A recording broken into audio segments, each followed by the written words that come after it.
Hello and welcome to Dialogue. China has just rolled out a 20-point action plan to attract and retain foreign investment by expanding industries available for foreign companies and further facilitate their financing. Chinese President Xi Jinping has also met with the top private entrepreneurs, where they've pledged stronger support for the private sector. How significant are these moves in advancing China's reform and opening up agenda, given the current geopolitical tensions and challenges within the global economy? How effective are these measures, and what more needs to be done to sustain a sustainable economic growth? Join us for our discussion today, live from Beijing. I'm Xu Qinduo.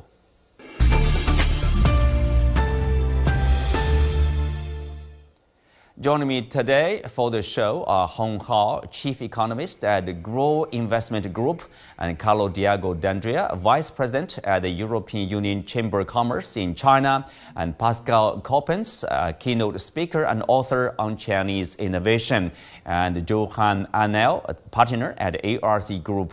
Welcome to Dialogue.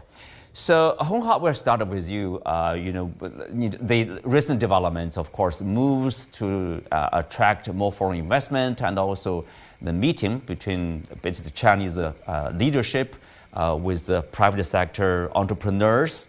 So, what's the signal? What's your reading of the latest, developments? Yeah, we're seeing a flurry of policy support for the private enterprises. As we all know, the private enterprises has been a huge part of the Chinese economy. It's almost 60% of the GDP, up to 70% of GDP is actually coming from the private sectors.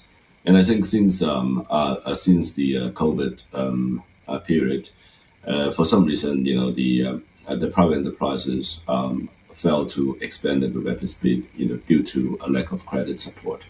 So recent days, we have a top-level conference with the private entrepreneurs, and also we have new policy from the PBOC, trying to shore up credit support for private enterprises, and then now, we have these 20-point detailed plans for them. So I think, it's sending out a very strong policy signal to the entrepreneurs from the top, saying that their status in the economy is very important, and they're going to receive all the support they're going to get. So I think that the market also is responding very favorably as well. Hong Kong is up very strongly today, and I think yesterday the Chinese market has been the best performing major market in the world. Mm-hmm. Carlo, you're also watching, the development closely. So, what's your impression, and what's your takeaway of, say, further opening or measures to attract investment from other parts of the world? Thank you. I'm very happy to see what President Xi did it in order to meet the entrepreneurs, the top notch of the Chinese society in the business. It was a long time we did not see something like that. It's a good signal. Is important, and we hope that one day we'll have also the opportunity as European Chamber to meet him and to have a discussion with them. We met a few times Li Chang. We hope also to have the opportunity to meet the president. It's good when China talk with business. It's good when there are the opportunities to issue new rules and regulations to welcome new investment. And what is important is to give a good sign that China is open for business. And this is definitely things that we always discuss with the Chinese authority. And also the implementation phase is something that we should take a look at, because the proclaiming newspaper headlines, very important, but we need to have a good example to provide and to give to the company headquartered back in Europe. Speaking of Europe, I just came back to China after a week spent in Brussels with the delegation of the European Chamber. We went to meet the new Commission representative, the new member, part of the new member of the European Parliament. We had also the chance to meet with the new Chinese ambassador in the EU in order to understand which one is the feeling of politician, institution, think tank, and also business back in Europe. So we see that is a moment where China and Europe can speak in order to foster new potential joint plan and hopefully to rebuild the confidence in the Chinese market. Well, Pascal, I know you are focusing on the Chinese innovation. First of all, of course, you are also living in the place very close to Brussels. You are aware of the changes. Before the show, we were talking about the attitudes problem from both sides, from the EU side, from the Chinese side, toward closer relationship. Important part of that relationship is investment, trade and investment between the two sides. What's your observation there? Well, my observation has been very clearly that the past 4 or 5 weeks, the Chinese business community or the business people I talk to every single day have started to look more at China. And the question they often ask me is like, should we maybe look more at China and a little bit less at the US compared to what we did before? So there's been a big change. Of course, Trump is one of the reasons for it, but I think the biggest reasons in the technology and innovation environment has been mainly announcements like from DeepSeek with electrical vehicles and things that China produced that the business world is starting to feel that the quality coming out of China is actually something that is really worthwhile. And so that's something that the geopolitical for the past 2-3 years have been mostly covering many of the sentiments. And we've been looking so much at the top-down decisions in Beijing, which are, of course, very important, but we have forgotten the grassroots innovation. And the last year, we saw that more and more people are looking at it, but simply what happened with artificial intelligence, with DeepSeek, got people completely shocked. And in the US, the stock exchange reacted to that. As a result, business people are asking, should we look at China? So, Pascal, are you saying that this a signal or this message from the Chinese market was DeepSeek in particular, somehow give people probably more hope that this is a market we can't miss. We'd better do some investment probably or closer look at that. Yeah, I believe that with DeepSeek and before that with batteries and electrical vehicles and things that Huawei and other companies came out with in the last, I would say, 12 months, got people thinking that actually China is an opportunity as well, or we should at least be aware of what's happening. And so I feel that in the business community, specifically people watching AI, because that's the big topic these days anyhow, globally, they have been watching the US primarily only. And since a few weeks, that has changed. And so in my view, it's not so much that politics and the meeting in Beijing is not important. It actually is a confirmation of what I've seen for the last 4, 5 to 6 weeks happening in the business community. Well, Johan, your company providing services obviously for the Chinese side and the European side to trade or investment. If you look at the 20-point action plan, what part impressed you probably? Or what part you're looking at closely with some interest maybe for future investment or introduction for those who are interested in the China market?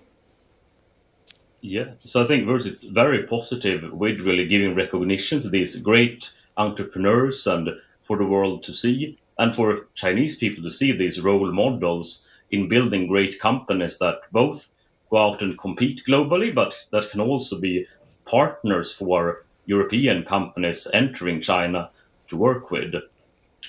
Very important point here is also on finance and the funding. I'm very happy that that's something that is highlighted because ultimately stock markets drives a lot of innovation, seeing that ultimately you can get paid as an entrepreneur and as an investor, and as well with debt funding, more foreign companies would invest, the more access they can get to local financing, because that's really an issue for global CFOs. How do they deploy their balance sheet? Many places in the world are screaming for investment as we have more complicated trade. And the more financing is available in China, the easier it will be to invest for companies who know that they do have strong growth prospects, just that it takes cash here and now to do it. Very important part of investment. Hong Hao, of course, the Chinese government promised to ease the restrictions on local financing for foreign companies here. And also they are talking about expanding the areas basically accessible to our overseas investment. For example, the culture sector, the education sector. They are talking about the biomedical sector. And of course, new moves in terms of what we have talked about last year, healthcare, telecommunication sectors. Tell us, so are we seeing, again, a gradual approach to open one sector after the other? Yeah, well, I think, we've been, waiting for this moment to come, right? So 2 years ago, we opened up the financial sector, right? So now foreign investors can be a major shareholder or a whole owner of a Chinese insurance company or a Chinese funds management company. So many of us has been, waiting for other areas to open up for foreign investment as well. And now, here's the moment. So that explains why, a very strong move in the telecom sector and also in the healthcare sector today. I think China can benefit, from foreign investment, in the sense that, these are the areas that really need a new capital investment. I think right now, much of the Chinese capital is still tied up in the property sector and also in the infrastructure area. I think the AI area and also the semiconductor area, are one of the areas that receive very strong recent attention from the top. And I think this time around, we're opening up further. It's also welcoming foreign investors to come into these areas. It's also a show of policy signal from the top regarding the support for foreign investment to be continuing to be investing in the Chinese economy. Mm-hmm. Well, Hong Hao, how much do we know? Last year when we talked about the opening up of this health sector, basically you have foreign-owned hospitals in several major Chinese cities last year. And this year, of course, we are talking about the education sector, culture sector. Currently, there's no preschool institutions or high school, universities of with foreign investment. Are we looking at probably, what kind of changes we are expecting? Yeah, I think already, even though there's limited foreign investments in the educational sector, many of the Chinese educational companies is actually listed overseas. Some of them have done exceedingly well in the U.S. stock exchange. And also before this, we've seen, Chinese operate international school that is giving foreign curriculums to Chinese kids as well to prepare them for overseas study to further their educational career. So, I would say that, even before this, there are a certain level of cooperation between the Chinese domestic companies and foreign companies as well. I think right now, with foreign capital coming in, right? So it's setting a very strong signal. For example, I think 3-4 years ago, there was a tightening of regulation in the educational sector, saying that private-owned enterprises are not supposed to operate, in these sectors, and then it actually created a very substantial selling pressure on many of the educational companies in the marketplace. And I think now, the lid is being lifted up. And also, more importantly, foreign capitals are allowed to participate. It's a very, very strong signal. So I wouldn't be surprised to see capital starting to flush in, because educational and healthcare sectors are two of the most important sectors that are yet to grow fully in the Chinese economy, and foreign investments are more than welcome here. Mm-hmm. Carlo, your organization represents basically absolutely, if not all of European companies here in China. What's their response to the recent opening or the signal of more opening up of the sectors to foreign investment here? I took some note of exchange with the colleagues, very interesting. Please let me tell you that one of the main challenges that our members are facing while they are doing here business in China are not related to the geopolitical things. It's more related to the Chinese economic slowdown, which was listed as the first challenge. So to have this stimulus in order to improve the business environment in sector that largely they were close to European investment is a step in the right direction. Regarding, I heard there were mentioning that the improvement of the access to finance. This is a step in the right direction. We hope that the small medium enterprise will gain more access to finance, because at the moment are the ones that are struggling the most in this complicated time. And another thing, very happy about the opening for have a fully owned hospital, and let's hope also that the school can be fully owned by foreigners in order to improve the quality of life. That is another step that Shanghai, for instance, and maybe other cities in China need to regain the confidence in this aspect, and to have the opportunity to choose which hospital or which school you can send your kid. And hopefully with a reasonable price, this will help to attract more family, more talent in the territory. Very good in the 20 action plan that they start to speak again what is a domestic product, in order to better understand if it is allowed to participate in the public procurement procedure. That is something that our member raised more than once. As you know, in medical device, we had some issue, so good that there are some opening also in the ICT sector, that more than once they mentioned to us the issue of the required total localization without having guideline of what means to be a domestic company. And please let me come back also on the interesting point about artificial intelligence and what DeepSeek, the outbreak that DeepSeek created. Yes. In order, interesting app, very economical development comparing the giant in the West. This is another call for having a more horizontal and international approach on the AI legal framework, because for instance, I am Italian and I love to use DeepSeek to study, but last week or a couple of weeks ago, the Italian government banned the use of DeepSeek under the GDPR law and regulation. So, you know, in China, you have the data protection law. In Europe, you have the regulation. In US, you have another one. This could be very nice if we can have a general legal framework where innovation, technology, and companies can grow and can improve the quality of life of people. Mm-hmm.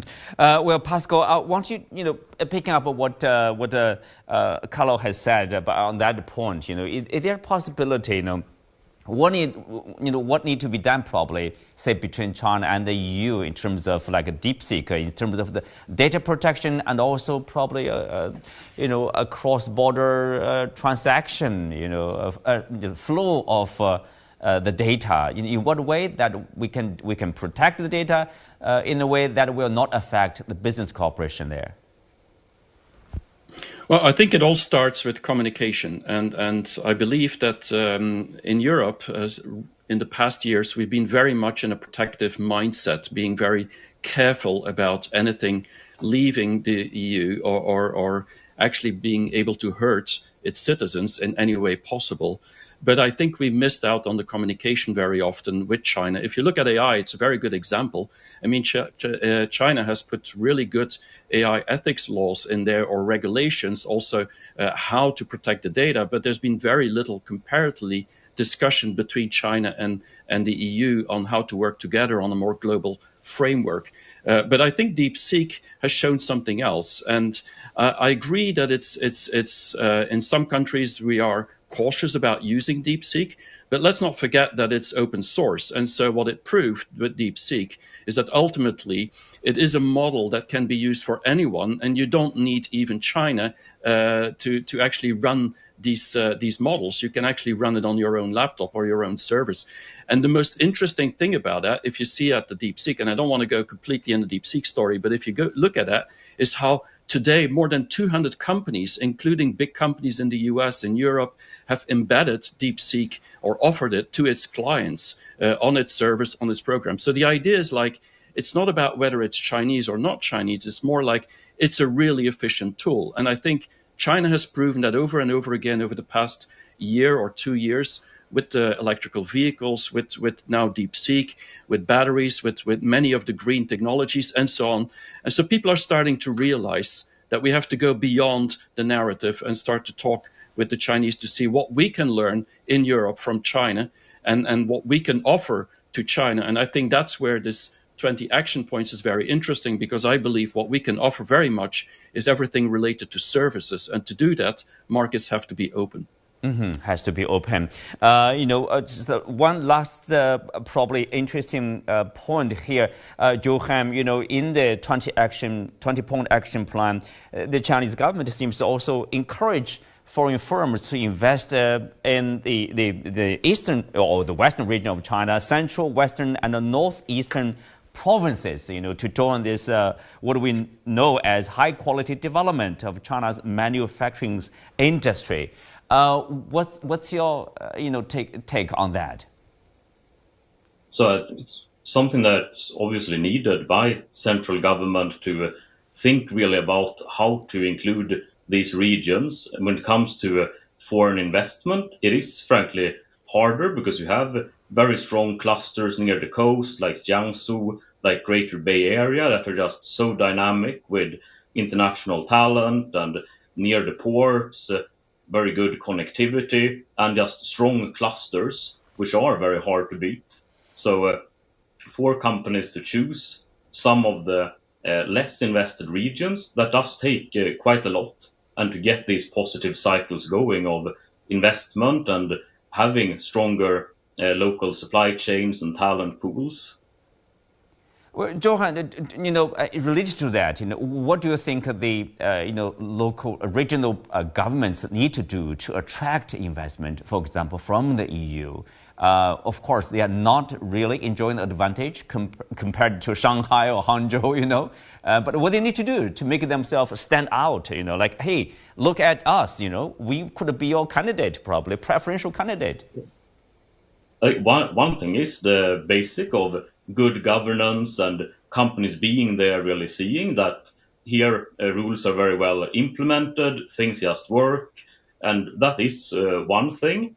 Another is to buy more products from Europe to help make that happen, seeing that the first step towards getting investments is actually to help companies find customers and collaborations. Once you have sales, that's a very strong reason to actually put manufacturing and also R&D development there, seeing that you're close to your customers and in one of those clusters where that really pulls investment. Yes, create opportunities, first. Interesting there. Hong Hao, of course, the other part of the story is the meeting, high-level meeting between Chinese top leaders, including Xi Jinping, with entrepreneurs, founders, for example, of DeepSeek, Mr. Liang, Alibaba, Huawei, Tencent, basically everybody we know, they are there. So that's an important signal, as you said, for the support from the central government. Anything to happen in terms of concrete actions? Are you expecting anything specific from the government? Well, I think right now it's still seeing private enterprises taking initiative to link up with DeepSeek. Many of the government agencies also implemented DeepSeek on their server as well. So, it's being applied to practical use. I think from the government side, the all-important Twin Session, one of the biggest political congregation in China annually, is happening in 2 weeks' time, within 2 weeks' time. I think over this period, many of us have been expecting favorable news and also new sort of policy initiatives coming from the top to give further support to the economy. So, one would be expecting to see, for example, GDP target, inflation target, monetary supply target, and also the fiscal deficit spending plan for this year. So I think many more new news will be coming up from these twin sessions in the next 2 weeks. So many of us were, holding our head up, for some very positive news coming up in the next 2 weeks. We'll also relate to the development, of course, Hong Hao. We were talking about the overall economic performance in the private sector, foreign investment here. But despite all the talk of, FDI, the decline of FDI in early this year, like more than 13%. We do see some countries, investment from some countries like the UK, South Korea, standing out. The UK, for example, the investment from the UK jumped by over 324%, from South Korea by more than 104%. Do we know what are the contributing factors? Yeah, well, I think the non-US part of the foreign investment is actually picking up. I think South Korea has been, one of the more important foreign investors in China for many years now. And I think last year's pickup also reflect the fact that, the South Korean companies see a better integration with the Chinese economy over the next few years. So if you now look, traveling in China, for example, traveling, flying into Chinese airport internationally, you can't help to see, many of the Korean tourists and businessmen actually crossing the border. So at the passport checking point. So it's telling you that, the relationship is warming up further. And also, many more investments should be expected to come in this year and next. I think regarding to UK, because there are many of the manufacturing opportunities being set up here in China, trying to supply the rest of the world with the automobile parts, for example, semiconductor, mid to low-end semiconductor chips, and many other things. So, that is one of the reasons why it's driving up UK investments as well. So overall, I think in summary, for some reason, the non-US part of the FDI is actually picking up. Yeah, non-US part of FDI. Carlo, of course, if you look at the overall economic situation, we know last year the introduction of the unilateral visa waiver treatment for many European countries. We do see people are coming to China, and of course the recent moves, 20-point action to attract investment here, and also private sector has been boosted. The strong signal there. We are looking up to these upcoming two sessions, annual gathering of the political leaders there. So what's your impression of the overall economic performance for this year, for 2025 in China? It's good that they are doing this step, and especially on the visa-free. There are still 3 countries from the EU state member that did not receive this policy, and we hope that we will have soon notice that also Sweden, Lithuania, another one will have the free visa. It's very good to have a stimulus. We were told, that was the policy of trade-in for fridge, TV, create over 1.3 trillion renminbi in additional consumption. And this is the right direction to push consumer in the right way to buy product. Maybe I like also the idea to buy more product from Europe, because the trade imbalance between EU and China may create still friction. I remember still 1 to 4. Regarding the dialogue, here in Shanghai, we had the opportunity in the previous year to have a meeting once each 6 months with the vice mayor to speak about business environment. Since 2024, we meet him every 2nd month to discuss how we can improve business environment, how we can understand the new policy which are published. We had also the opportunity to meet with, for the first time in 20 years here in Shanghai, the mayor of Gongzheng. So we are seeing that the local authority, they are trying to reach out the head of European company to explain what they are doing in order to improve the business environment. This is very good, and we need to see the effect of this plan, as well as the 24, the opinion, which are the results in the territory. What is sure is that the politics, that is economical politics, that is based on the export from China to Europe or in other countries, is not sustainable. We should do some instrument in order to let Chinese people to buy more product. And even if the semiconductor tools from Netherlands is available in the China market and they are allowed to sell to China, well, with that, we are coming to the end of today's show. Many thanks to our guests. You can also watch us on the CGTN app on YouTube. Thank you for being with us. I'm Chen Duo. See you next time.